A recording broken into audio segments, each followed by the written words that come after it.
Investiment ta' madwar 130,000 euro wassal biex il-kliniċi tal-oftalmoloġija fiċ-ċentri tas-saħħa madwar il-pajjiż jibdew gawdu minn apparat mill-aqwa.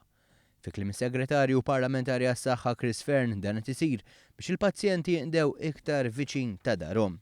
Apparti li l-gvern qiegħed iżid l-apparat u l-equipment tat-tobba nurses tagħna fl-isptarijiet, qegħdin ukoll nżidu l-apparat ġew ċentri tas-saħħa tagħna. Dan qegħdin nagħmluh biex il-pazjenti tagħna jieħdu servizz kemm jista' jkun viċin id-dar tagħhom fil-komunità mingħajr ma jkollhom għalfejn neċessarjament imorru Mater Dei.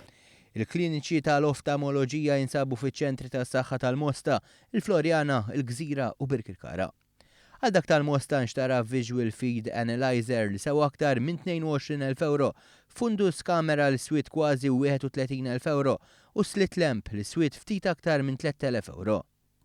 Il-Visual Field Analyzer li bħalu hemm ukoll fil-Florjana u fil-Gżira huwa apparat sofistikat li bih li speċjalista jkun jista' jagħmel dijanjosi aktar korretta u jkun jista' jsegwi l-progress tal-glawkoma aktar bir-reqqa.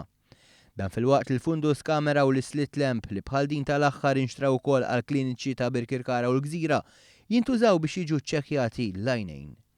Segretarju Parlamentari Fern spjega kif dan l-investiment huwa mirat biex fl-aħħar mill-aħħar jonqos in-numru ta' nies li jkollhom bżonn jużaw l-isptarijiet prinċipali. Pazjenti li jkollhom bżonn testijiet tal-vista, li jkollhom problema ta' zokkor, jkollhom bżonn min jeżaminalhom għajnejhom minħabba il-kondizzjoni jkun jistgħu jagħmluh bl-aħħar apparat modern, bl-aktar apparat modern u sofistikat fiċ-ċentri tas-saħħa u bda jekk naqsu wkoll mill-load mill-ħtieġa li l-pazjenti jmorru ġol l-isptarijiet prinċipali tagħna.